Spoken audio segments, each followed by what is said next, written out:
آئیے آگے بڑھتے ہیں. تو پھر یہ آیا کہاں سے؟ بہت سارے بولیں گے جب سب ضعیف ہے تو آیا کیسے؟ جیسے بہت ساری دوسری چیزیں آئی ویسے یہ بھی آئی. بہت سارے لوگوں نے بعض ضعیف روایتوں پر بنیاد رکھ کے انگوٹھے چومے، نہ جانے کیا کیا کیا. جنہوں نے حدیث کو صحیح سمجھا انہوں نے عمل کیا، جنہوں نے حدیث کو صحیح نہیں مانا، جن کو معلوم تھا کہ حدیث صحیح نہیں، انہوں نے عمل نہیں کیا اس کے اوپر. لیکن اور بھی پیچھے اگر ہم جائیں سلف میں تو واقعی اس کی ہسٹری کیا ہے، آئیے اس کو بھی ہم دیکھتے ہیں. تھوڑا یہاں سے دھیان سے سننا شروع کریں.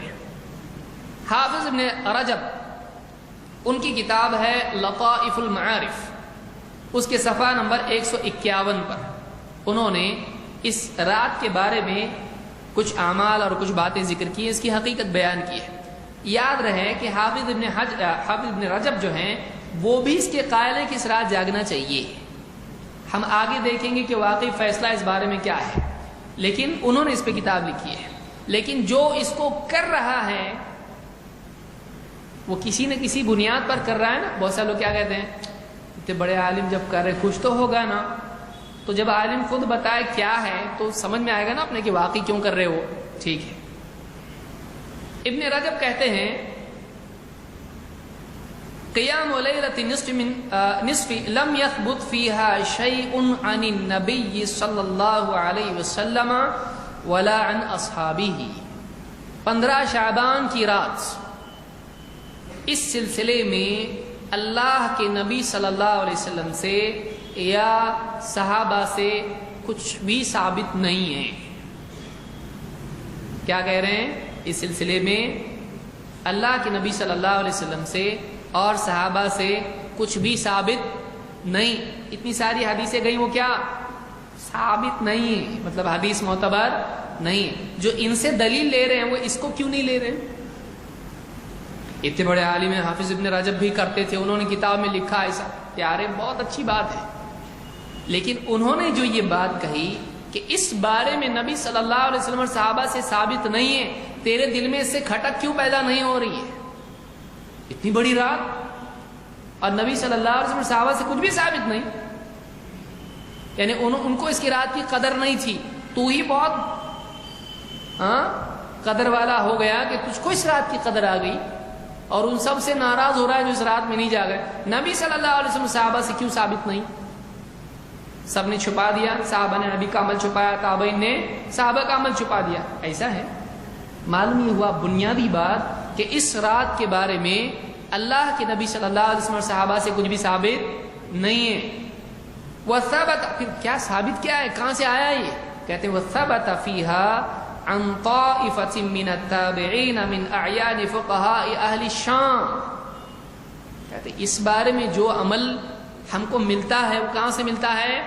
شام کے، شام مطلب صبح شام نہیں، شام سیریا، مکہ مدینہ نہیں، سیریا، شام کے کچھ تابعین سے اس کا عمل ہم کو ملتا ہے کہ وہ اس رات کو جاگتے تھے، عبادت کرتے تھے. کوئی آدمی اچھا کچھ تو ملا ہم کو، کچھ تو ہے. تو اب اس میں یہ لطائف المعارف میں ہے، یہ جو عبارت ہے اس کا حاصل یہ ہے ابن رجب کہہ رہے ہیں نبی سے ثابت نہیں، صحابہ سے ثابت نہیں، تابعین سے ثابت نہیں، کچھ تابعین سے ثابت ہے. کہاں کے؟ شام کے. چلو تابعین سے تو مل گیا ہم کو. تابعین علم کہاں سے لیے؟ صحابہ سے. صحابہ سے ہی لیا ہوگا. ٹھیک ہے، وہ بھی دیکھتے ہیں. تفصیل سے اس بارے میں ابن رجب نے اور تفصیل اس کی ذکر کی ہے. انہی کی زبانیں ہم سنتے کیا ہے. کہتے ہیں وَلَيْلَةُ النِّصْفِ مِنْ شَعْبَانَ كَانَ التَّابِعُونَ مِنْ أَهْلِ الشَّامِ كَخَالِدِ بْنِ مَعْدَانَ وَمَكْحُولٌ وَلُقْمَانِ بْنِ عَامِرٍ وَغَيْرُهُمْ يُعَظِّمُونَهَا وَيَجْتَهِدُونَ فِيهَا فِي الْعِبَادَةِ وَعَنْهُمْ أَخَذَ النَّاسُ فَضْلَهَا وَتَعْظِيمَهَا.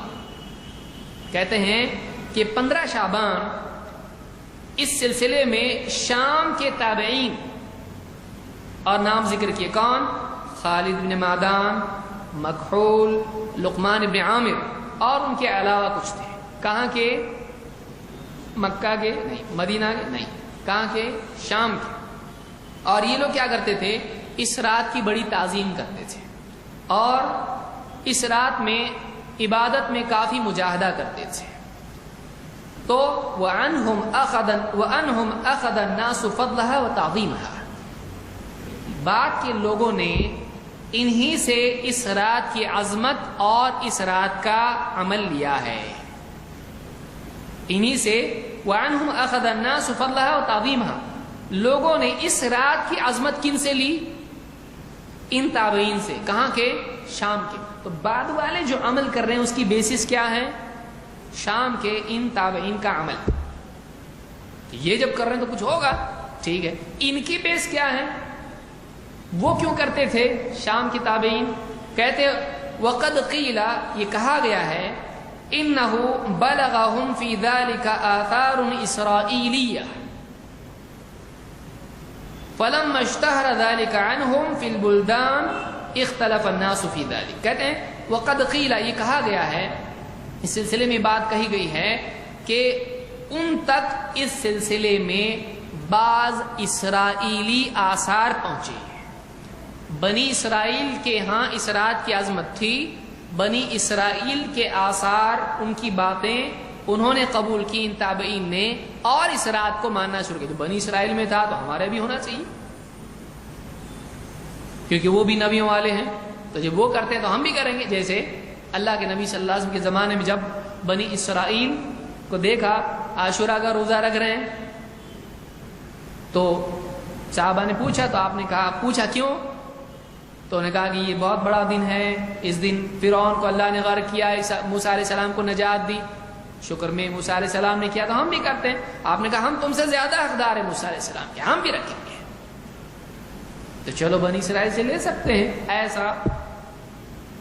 اب ان تابعین نے بنی اسرائیل سے کچھ آثار سنے اور اس کی بنیاد پر اس رات کی فضیلت میں عمل کرنے لگے. تو ان کا سورس کیا ہے؟ نبی صلی اللہ علیہ وسلم، صحابہ نہیں. کون ہے؟ بنی اسرائیل. کیا بنی اسرائیل سے ایسا عمل لیا جا سکتا ہے؟ نہیں.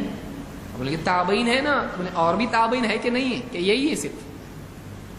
فَإِن تَنَازَعْتُمْ فِي شَيْءٍ فَرُدُّوهُ إِلَى اللَّهِ وَرَسُولِهِ. ان کے اپنے زمانے میں جب کچھ تابعین نے یہ لیا تو سارے تابعین اگر اس پر اتفاق کرتے تو ہم بھی خوشی خوشی عمل کرتے. چلو بھائی سب کا اجماع ہو گیا اس پر، لیکن اس پہ اجماع ہوا نہیں. کہتے ہیں، یہی خود کہہ رہے ہیں. کیا کہہ رہے ہیں؟ کہ وقت قیل انہ بلغہم فی ذلک آثار اسرائیلیہ، کہ یہ کہا گیا ہے کہ ان کے پاس اسرائیلی آثار تھے، اسی کی بنیاد پر انہوں نے ایسا کیا. فلما اشتہر ذلک عنہم فی البلدان اختلف الناس فی ذلک. جب ان کا یہ عمل مختلف علاقوں میں مشہور ہوا تو یہ آیا کہاں سے؟ شام. شام کا عمل مختلف علاقوں میں پھیل گیا. ارے ایسا کرنا چاہیے، ہوتے ہوتے ہوتے ہوتے علاقوں میں پھیل گیا. اب کعبہ جو بنا ہے نا لوگوں نے، کعبے کا دروازہ کہاں سے آیا؟ بہت سے لوگوں کو معلوم بھی نہیں ہوتا ہے. فلم انڈسٹری سے آیا، فلاں صاحب نے بنوایا، ایسا کیا، پھیلایا، تو سارے گھروں میں، ہوٹلوں میں آج کعبے کا دروازہ ہے. پہلے تھا؟ نہیں تھا. باپ دادا سے پوچھئے، نہیں تھا. اب سب کے گھروں میں دکھائی دیتا ہے آج کل، ہوٹلوں میں برکت کے لیے، دکانوں میں، گھروں میں، مکان میں، سب طرف. تو ایک چیز کوئی دیکھتا نہیں کیا ہے، صحیح ہے کہ غلط ہے. وہاں دیکھا بہت اچھا دیکھ رہا ہے، چلو اپنے گھر میں بھی دیکھا جائے. تو بہت سارے لوگ دیکھا دیکھی عمل کرتے ہیں. جب ان لوگوں کا عمل مختلف علاقوں میں پھیل گیا، لوگوں میں اس بارے میں اختلاف ہوا. سب نے اس کو قبول کیا نہیں، اس بارے میں اختلاف ہوا. انہی کے دور میں اختلاف ہوا. ان تابعین سے سب نے اتفاق کیا، چلو بھائی تابعی مانو ان کی بات کو. نہیں، کچھ لوگوں نے کہا نہیں، بات صحیح نہیں ہے. کون تھے؟ کہا کہ اختلف الناس فی ذلک فمنہم من قبلہ منہم ووافقہم علی تعظیمہا. بعض لوگوں نے ان کی یہ بات قبول کر لی اور ان کی موافقت میں اس رات کی عظمت منانے لگے، اس رات کو عظمت والی ماننے لگے. اور کون تھے یہ لوگ؟ کہا کہ منہم طائفۃ من عباد اہل البصرۃ وغیرہم. ماننے والوں میں کون ہیں؟ بصرہ کے کچھ لوگ جو عبادت گزار تھے. بصرہ الگ ہے، بصرہ میں تو بصرہ کے لوگوں نے اس کو قبول کیا اور ان کے علاوہ لوگوں نے. اور کیا کہتے ہیں؟ وَأَنْكَرَ ذَلِكَ أَكْثَرُ عُلَمَاءِ الْحِجَازِ، حجاز کے اکثر علماء نے اس کا انکار کیا. جب یہ چیز پھیلی، ان کے زمانے میں دوسرے بھی تو تابعین تھے نا، سارے جا کے شام میں تابعین تھے اور مکہ میں تابعین نہیں تھے، مدینہ میں نہیں تھے. ایسا تھا اس وقت میں، مکہ میں بھی تابعین تھے، مدینہ میں بھی تھے اور علاقوں میں بھی تھے. تو یہ جب خبر پھیلی لوگوں تک، پہنچی لوگوں تک، تو حجاز کے اکثر علماء نے اس کا انکار کیا. حجاز کے اکثر علماء نے اس کا انکار کیا. کون کون ہیں یہ لوگ؟ کہا کہ منہم عطا ابن ابی رباح مکی ہیں، اور ابن ابی ملیکہ مکی ہیں. کب کے ہیں یہ؟ عطا کی وفات ہے 114 ہجری، 114 ہجری میں وفات بھی ہو گئی تھی ان کی، مکہ کے ہیں. اور ابن ابی ملیکہ 117 ہجری میں ان کی بھی وفات ہو گئی. تو پہلی صدی کے دوسری صدی کی شروعات ہی میں اس پر انکار ہو چکا تھا. یہ تابعین ہیں، عطا بھی تابعی ہیں اور ابن ابی ملیکہ یہ بھی تابعی ہیں. تو وہ تابعی ہیں کدھر کے؟ شام کے. انہوں نے اسرائیلی آثار لیے کیا، صحیح کہ غلط ہے. حجاز کے تابعین جو ہیں عطا اور ابن ابی ملیکہ، انہوں نے کہا نہیں. تو اب تابعین میں کیا ہو گیا؟ اختلاف ہوا. تو اب ان کی اگر مانتے ہیں تابعی ہے نا، یہ بھی تابعی ہے نا. آپ ماننے والوں کو دیکھ رہے تابعی ہے، آپ انکار کرنے والوں کو کیوں نہیں دیکھ رہے وہ تابعی نہیں ہے؟ اچھا، جو ماننے والے ان کا سورس کیا ہے؟ کہاں سے لیا انہوں نے؟ نبی صلی اللہ علیہ وسلم سے لیا؟ صحابہ سے لیے؟ نہیں، اسرائیلی آثار کے. تو اس کو نہیں مانا جائے گا. اس کو کیسے قبول کریں گے ہم جبکہ انکار کرنے والے موجود ہیں؟ تو دلیل نہیں ہونے کی صورت میں ہم ان کے ساتھ ہونا زیادہ اچھا ہے جنہوں نے انکار کیا، یا ان کے ساتھ ہونا اچھا ہے جنہوں نے بلا دلیل اسرائیلی آثار کی بنیاد پر عمل کیا؟ پھر بدعت کہتے کس کو ہے؟ بدعت کہتے کس کو ہے؟ نبی سے دلیل نہیں ہے اور بنی اسرائیل کی مخالفت کا ہم کو حکم ہے یا اتباع کا؟ کوئی آدمی کہتا پھر نبی صلی اللہ علیہ وسلم نے کیسا لیا عاشورے کا؟ نبی کو وحی ہوتی اللہ کی طرف سے. آپ صلی اللہ علیہ وسلم کے سامنے کوئی واقعہ ہوتا ہے، اللہ کی طرف سے آپ مأمور ہوتے ہیں، آپ جس کو سینکشن کرے وہ سینکشن ہے، بعد والا نہیں ہے.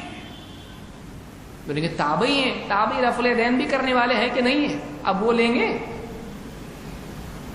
اب نہیں، اب حدیث میں ایسا ہے، فلانا ایسا ہے. اچھا. تو اب تابعی تو صرف ایک عمل دیکھنے کے لیے ہے. تابعی امام کے پیچھے زور سے آمین بولنے والے بھی ہے کہ نہیں ہے؟ پھر ان کا کیا کریں گے؟ پھر تابعین میں آپ کو طاؤس مل رہے ہیں، سینے پہ باندھتے تھے اللہ کے نبی صلی اللہ علیہ وسلم، وہ نہیں لیں گے آپ؟ امام کے پیچھے قرأت کرنے والے اور اتنے سارے مسائل ہیں، وہاں تابعین کہاں چلے جاتے ہیں؟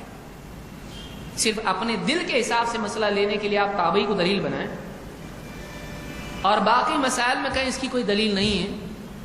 تو پھر انگوٹھے چومنا کیوں غلط ہے؟ انگوٹھے بھی چومیے، اس کے لیے بھی کچھ نہ کچھ کہیں نہ کہیں مل جاتا ہے. تو ایک آدمی بعض تابعین کا عمل لے اور اس کو دلیل بنائے، یہ صحیح نہیں ہے، جبکہ بعض تابعین اس کا انکار بھی کر رہے ہوں. تو عطا اور ابن ابی ملیکہ انہوں نے اس کا انکار کیا ہے. وَنَقَلَهُ عبد الرحمن ابن زید ابن اسلم عن فقہاء اہل المدینہ، اور عبد الرحمن ابن زید ابن اسلم نے مدینہ کے فقہاء سے بھی اس کو نقل کیا ہے. یہاں تھوڑا میں رکنا چاہوں گا. بعض لوگوں نے کہا دیکھیے آپ نے یہ راوی یہاں ذکر کیا کیسے؟ کیوں کیا؟ میں نے تھوڑی کیا کہ میں کس کی عبارت نقل کر رہا ہوں؟ ابن رجب، ابھی ان کی عبارت ختم نہیں ہوئی ہے. انہوں نے عطا اور ابن ابی ملیکہ کا قول ذکر کرنے کے بعد، موقف ذکر کرنے کے بعد انہوں نے کہا وَنَقَلَهُ، اور یہی بات نقل کی ہے کس نے؟ عبد الرحمن ابن زید ابن اسلم نے. کس سے؟ مدینہ کے فقہاء سے. عن فقہاء اہل المدینہ، مدینہ کے فقہاء سے عبد الرحمن ابن زید ابن اسلم نے یہ نقل کیا ہے. اور اس کے بعد پھر اور آگے الگ بات شروع ہوئی، وَهُوَ قَوْلُ أَصْحَابِ مَالِكِ وَغَيْرِهِ، اور یہی قول ہے امام مالک کے اصحاب کا، ساتھیوں کا، یا تلامذہ کا آپ کہہ سکتے ہیں، اور ان کے علاوہ لوگوں کا۔ تو اس میں آپ دیکھیے کیا ہو رہا ہے، بہت سارے لوگوں نے، کچھ لوگوں نے عبارت کو تھوڑا گڑبڑ کرنے کی کوشش کی ہے، کہا کہ دیکھیے یہ جو راوی ہے معتبر نہیں ہے۔ کون؟ عبد الرحمن ابن زید بن اسلم۔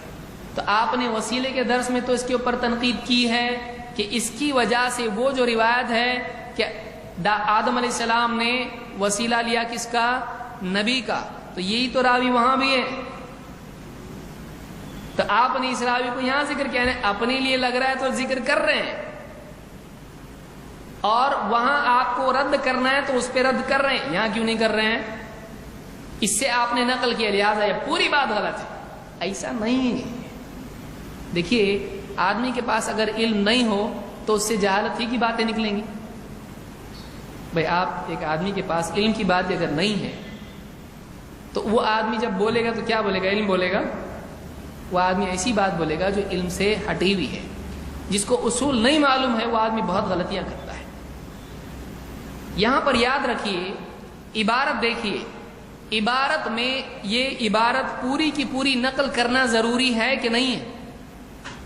ابن رجب کی پوری عبارت میں نقل کر رہا ہوں، اس سے پہلے بھی درس لے چکا ہوں، اس کے بارے میں بات ہو رہی ہے۔ یہ پوری عبارت ہے۔ ابن رجب کہتے ہیں کہ ان میں سے اکثر علماء حجاز نے اس کا انکار کیا ہے، جن میں عطا ہیں، ابن ابی ملیکہ ہے۔ یہ کہاں کے؟ مدینہ کے ہیں کہ مکہ کے ہیں؟ یہ مکہ کے دونوں، ابن ابی ملیکہ اور عطا دونوں کہاں کے ہیں؟ مکہ کے ہیں۔ اور اس کے آگے کی عبارت ابن رجب کہتے ہیں کہ عبد الرحمن ابن زید ابن اسلم نے مدینہ کے فقہا سے بھی یہ بات نقل کی ہے، تو یہ عبارت الگ ہوئی۔ اب عبد الرحمن ابن زید ابن اسلم کا عمل یا ان کا قول کس کے بارے میں ہے؟ مدینہ کے فقہا کے بارے میں۔ پھر عبارت ختم ہوئی، اب تیسرا ذکر ہو رہا ہے، کیا؟ اور وَهُوَ قَوْلُ أَصْحَابِ مَالِكَ وَغَيْرِهِ، اور یہی قول ہے امام مالک کے اصحاب کا اور ان کے علاوہ کا۔ تو تین لوگوں کا قول ابن رجب نے ذکر کیا ہے۔ نمبر ایک، مکہ کے دو تابعی، دو مدینہ کے فقہا، تین امام مالک کے اصحاب اور ان کے علاوہ۔ مدینہ کے فقہا ہی کے لیے صرف کس کا قول ہے؟ عبد الرحمن ابن زید ابن اسلم کا۔ تو اگر عبد الرحمن ابن زید ابن اسلم ضعیف ہے تو اس سے صرف کون سی بات ضعیف ہو جاتی ہے؟ مدینہ کے فقہا کی، لیکن پہلے جو مکہ کے تابعین ہیں اور امام مالک کے اصحاب جو انکار کر رہے ہیں اس پہ اثر پڑے گا؟ اس سے نہیں، کیونکہ وہ بات عبد الرحمن ابن زید ابن اسلم نے نقل نہیں کی ہے۔ لیکن اب جس کو نہیں معلوم ہے وہ کیا کرے گا؟ یہاں غلطی، جلدی کا کام شیطان کا، جلدی مل گیا کچھ تو عبد الرحمن ابن زید ابن اسلم، دیکھو انہوں نے راوی ذکر کیا، ابھی تھوڑا اور بھی ٹھہرو ذرا۔ عبد الرحمن ابن زید ابن اسلم کے بارے میں ہماری جو تنقید ہے وسیلے کے بعد، دیکھیے علم اللہ رب العالمین ہم سب کو علم عطا فرمائے، گہرا علم ملنا بہت اللہ کی طرف سے توفیق ہوتی ہے۔ سطحی علم 4-5 چیزیں وہاں سے پڑھ لی، انٹرنیٹ گوگل بھائی سے پوچھ کے، شیخ گوگل، اور یہاں وہاں تھوڑا بہت سافٹ ویئر مل گیا، کر لیا۔ آدمی دیکھیے، آدمی کو فیصلہ کرنے کی قوت اس میں ہونا چاہیے، اور اس کو اصول معلوم ہونا چاہیے، اور الف اور با میں فرق ہونا چاہیے اس کو، کہ دونوں ایک ہی ہیں، دونوں میں فرق ہے نا۔ اب عبد الرحمن ابن زید ابن اسلم پہ جو ہماری تنقید ہے حاکم کی روایت کے سلسلے میں، وہ حدیث کے بارے میں ہے کہ یہ راوی حدیث میں ضعیف ہے، اور بلا شبہ راوی حدیث میں ضعیف ہے، اور علماء نے اس کے بارے میں تنقید ذکر کی ہے اور کہا کہ یہ راوی فی نفسہ صالح تھا لیکن حدیث میں ضعیف تھا، نیک تھا، ٹھیک تھا، لیکن حدیث میں کیا ہے؟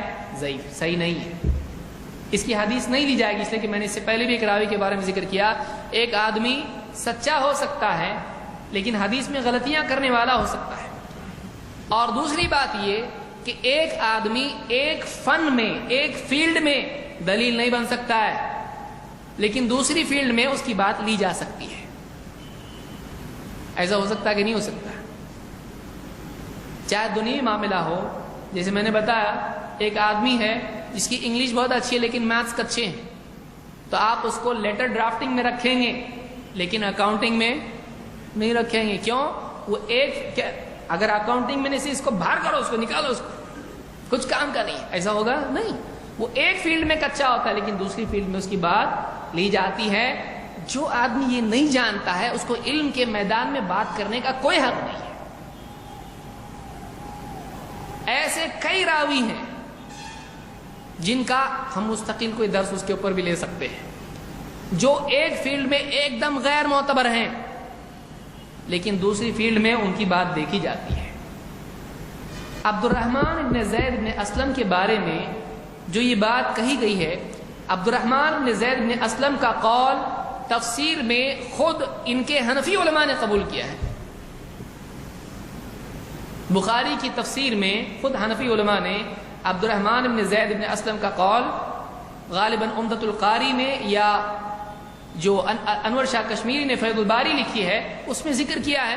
عبد الرحمن ابن اسلم کا کہنا ہے کہ السائحون سے مراد ہجرت کرنے والے ہیں. کیوں لیے وہاں پہ آپ اس کو؟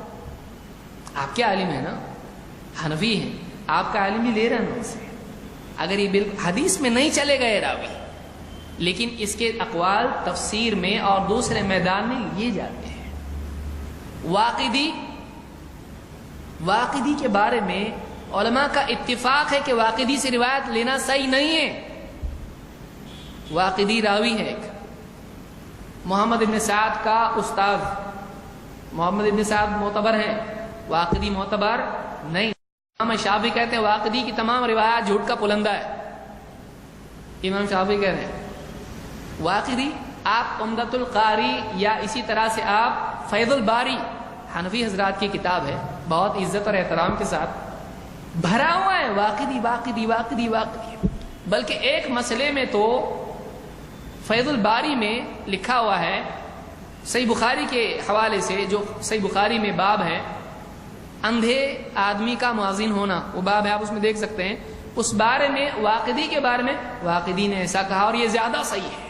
ارے اب واقدی سے روایت کیسا لے رہے ہیں؟ کیونکہ ہسٹری میں واقدی کی بات بہت سارے علماء لیتے ہیں لیکن حدیث میں واقدی معتبر نہیں ہے. مقاتل ابن سلیمان تفسیر میں لی جاتی ہے بات لیکن حدیث میں بالکل نہیں ہے. ایک عام بات ہے جس کو جو آدمی واقعی دین کا علم رکھتا ہے اور مختلف فنون اور علوم کے بارے میں وہ فرق کرنے کی صلاحیت اس میں ہے، اس کو معلوم ہے ایسا ہے کہ ایک آدمی تفسیر کی فیلڈ میں مانا جائے گا، حدیث میں نہیں. کشاف معتزلی ہے، آج بھی حنفی حضرات کشاف تفسیر پڑھتے ہیں. کشاف معتزلی ہے. وہ کیوں پڑھتے ہیں بھائی؟ کہتے ہیں اس کی عربی کے اعتبار سے بہت مفید ہے. تو آپ حنفی ہیں، آپ تفسیر کشاف پڑھا رہے ہیں لیکن وہ کون ہے؟ معتزلی عقیدے میں خراب ہے. کیوں پڑھ رہے ہیں آپ؟ اس لیے کہ اس کی عربی زبان کی وجہ سے، بلاغت وغیرہ کے سارے قواعد وہ بتاتا ہے. کشاف معتزلی ہے، تفسیر کشاف لکھنے والا. تو یہ فرق یاد رکھنا چاہیے. ہم نے جو عبد الرحمن ابن زید ابن اسلم پر جو ہماری تنقید ہے وہ اب بھی قائم ہے. وہ کس میدان میں ہے؟ یہاں حدیث بیان کر رہا ہے عبد الرحمن ابن زید ابن اسلم. یہاں کیا ہے؟ یہاں مدینہ والے ایسا بولتے تھے، یعنی آپ ایک آدمی حدیث میں اگر کچا ہے آپ کچھ بھی بات اس کی نہیں سنیں گے. میرے چچا آئے نہیں، آج اتوار ہے، آج فلانا ہے، فلانا آ رہا ہے، کچھ بھی نہیں. ایک آدمی حدیث کے میدان میں معتبر نہیں ہے اس کا مطلب یہ نہیں ہے کہ وہ تاریخ کے میدان میں بھی معتبر نہیں ہے. ہو بھی سکتا، نہیں بھی ہو سکتا. ایک دم ہی جھوٹا ہے تو پھر کچھ بھی نہیں لیں گے آپ. سمجھ رہے ہیں بات کو؟ فرق یاد رکھیں. یہاں عبد الرحمن ابن زید ابن اسلم کا قول جو ذکر کیا وہ میں نے نہیں کیا ہے. میں پوری، اب کوئی آدمی اس کو کٹ کرتا تو کیا بولتے؟ دیکھو آگے کا بیان نہیں کیا. تو میں پوری عبارت نقل کر رہا ہوں کہ اکثر علماء حجاز نے انکار کیا ہے. یہ کون کہہ رہا ہے؟ عبد الرحمن ابن زید ابن اسلم نہیں، ابن رجب. پھر ان میں نام ذکر کر رہے ہیں کس کا؟ عطا کا اور ابن ابی ملیکہ کا. کون؟ عبد الرحمن نہیں، ابن رجب. عبد الرحمن جو ذکر جس سے جو مل رہا ہے وہ صرف فقہائے اہل مدینہ کا ہے. آپ اس کو چھوڑ بھی دیتے ہیں تو یہ دو تابعین کا کیا کریں گے آپ؟ اس پہ اثر پڑتا ہے؟ نہیں. اور پھر امام مالک کے اصحاب ان کا بھی تو انکار ہے، وہ عبد الرحمن ابن زید ابن اسلم سے نہیں آیا ہے. تو اگر مان لیجئے یہ نہیں بھی لینا چاہیے تو اس کا اثر کہاں پڑے گا؟ ٹھیک ہے بھائی، مدینہ کے فقہا اس کا ثابت نہیں ہے کہ وہ انکار کرتے ہیں، مکہ کے تو انکار کرتے ہیں کہ نہیں کرتے ہیں؟ اور بعض لوگوں نے اور کہتے ہیں کہ وقالوا ذلك كله بدعہ، ان سب کا کہنا کیا ہے؟ یہ سب کا سب کیا ہے؟ بدعت ہے۔ مطلب یہ کہ تابعین میں سے عطا اور ابن ابی ملیکہ اور اس کے علاوہ کئی لوگ تھے جو اس کو کیا کہتے تھے؟ بدعت کہتے تھے۔ تو ہم اس میں منفرد ہیں؟ تو بعض لوگوں نے کوشش کیا کی؟ عبد الرحمن ابن زید ابن اسلم کی وجہ سے پوری بات کو غیر معتبر ثابت کرنے کی کوشش کی۔ کم سے کم کچھ نہیں آتا تو عربی تو آنا چاہیے کہ عبارت آدمی سمجھے کہ لکھنے والا کیا لکھ رہا ہے۔ اتنی جلدی آپ کو کیا ہے؟ تھوڑا صبر سے کام لیں، تھوڑا سمجھیں پہلا جملہ کیا بول رہا ہے، دوسرا جملہ کیا بول رہا ہے، تیسرا کیا بول رہا ہے۔ تھوڑا صبر ہے، صبر نہیں ہو آدمی کے اندر تو ایسا نقصان ہوتا ہے۔ ایسی تنقید آدمی کرتا ہے جو اپنے علم کے عیوب کے ثابت کرنے کا ذریعہ بنتی ہے۔ ٹھیک، آگے آئیے۔ کچھ لوگوں نے یہاں پر فاقہی کی عبارت نقل کی ہے۔ فاقہی محمد بن اسحاق فاقہی، اب میں دیکھا تھوڑا سا پورا دیکھا میں، وہ فقیہی نہیں ہے، وہ فاقہی ہے۔ نام کیا ہے ان کا؟ محمد بن اسحاق الفاقیہی۔ فقیہی پیارے، فقیہی نہیں ہے، وہ کیا ہے؟ فاقہی ہے۔ اور ان کا قول ذکر کر کے یہ ثابت کرنے کی کوشش کی کہ دیکھو مکہ میں یہ رات منائی جاتی تھی۔ کیا قول ہے فاقہی کا؟ فاقہی کہتے ہیں وَأَهْلُ مَكَّةَ فِيمَا مَضَى إِلَى الْيَوْمِ، ماضی سے لے کے اب تک مکہ والوں کا عمل جو ہم نے دیکھا وہ یہ ہے اِذَا كَانَ لَيْلَةُ النِّصْفِ مِنْ شَعْبَانَ خَرَجَ عَامَّةُ الرِّجَالِ وَالنِّسَاءِ إِلَى الْمَسْجِدِ، کہ جب 15 شعبان کی رات ہوتی تھی تو مکہ والے کیا کرتے تھے؟ یعنی یہ ثابت کرنے والے، دیکھیے آدمی بڑا ڈاکو ہوتا ہے، ثابت کرنے پہ آتا ہے تو بہت کچھ ادھر ادھر کا توڑ جوڑ کے کچھ تو بناتا ہے۔ ٹھیک ہے، دیکھتے ہیں کیا بول رہے ہیں فاقی۔ کہتے ہیں کہ اذا كان ليلة النصف من شعبان واهل مكة فيما مضى الى اليوم، آج تک مکہ والوں کا عمل یہ ہے ماضی سے اب تک کہ جب 15 شعبان کی رات ہوتی تھی خرج عامۃ الرجال والنساء الى المسجد، عام طور سے مرد عورتیں مسجد کی طرف نکلتے تھے۔ فصلوا وطافوا واحيوا ليلتهم، تو کیا کرتے تھے؟ نماز پڑھتے تھے، طواف کرتے تھے اور رات میں جاگتے تھے۔ کب؟ 15 شعبان کی رات کو۔ حتی الصباح بالقراءة بالمسجد الحرام، یہاں تک کہ صبح ہو جاتی تھی اور وہاں پر کیا کرتے تھے؟ وہ قرأت کرتے تھے مسجد حرام میں۔ حتی یختم القرآن کلہ، یہاں تک کہ اس رات میں پورا قرآن ختم کرتے تھے۔ اچھی بات ہے۔ اب یہ مانتے ہیں آپ لوگ، دلیل میں تو پیش کر رہے ہیں، تو دلیل میں جو پیش کر رہا ہے وہ ماننا بھی تو چاہیے نا۔ عورتوں کو آنے دیتے مسجد میں؟ جس کا قول ذکر کر رہے ہیں وہ کیا بتا رہا ہے؟ اس رات میں مرد عورتیں مکہ میں کیا ہوتی تھیں؟ مکہ میں نماز کے لیے جمع ہوتے تھے، جماعت سے وہاں نماز ہوتی تھی، صبح تک نماز چلتی تھی، ایک قرآن پورا ہوتا تھا۔ کرو تو جس کا عمل ذکر کر رہے ہیں وہ عمل تو کر رہے نہیں۔ تو مکہ میں عمل، پھر حضرت عمر نے عورتوں کا آنا بند کیا مسجد میں، ارے یہ کہاں سے آیا؟ پھر حضرت عمر نے مسجد میں عورتوں کا آنا بند کی۔ جب آپ بول رہے تھے عورتیں آ رہی کہاں سے؟